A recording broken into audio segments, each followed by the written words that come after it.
ते मी सर्व स्मरे स्पष्ट, पूर्वीचा मी योग भ्रष्ट, आता कर्तव्य नसे अवशिष्ट,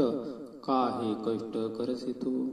दत्त महात्म्य अध्याय 2 ओवी क्रमांक 12च्या माध्यमातून परमपूज्य वासुदेवानंद सरस्वती स्वामी महाराज वर्णन करतायत की तो जो काही योगभ्रष्ट जो काही मुलगा होता त्या ब्राह्मणाचा, तर तो योगभ्रष्ट असणारा तो मुलगा आपल्या पिताश्रींना म्हणतोय, अहो पिताश्री ऐका, पूर्वजन्माचा मी योगभ्रष्ट आहे आणि त्याच्यामुळं पूर्वजन्मात नेमकं काय घडलं माझ्याकडून ते सर्व काही मला या ठिकाणी आठवते, स्पष्ट अशा पद्धतीने मला ते दिसतंय, कारण की मी पूर्वीचा योगभ्रष्ट आहे. आता त्याच्यामुळं या ठिकाणी मी ज्ञानी आहे, मला सर्व काही कळत असल्यामुळे माझ्याकडे कर्तव्य करण्याचं काही आता शिल्लक थकबाकीच राहिलेली नाही. त्याच्यामुळं हे जे काही तुम्ही करून घेता तर हे विनाकारण का कष्ट तुम्ही करून घेताय, असं तो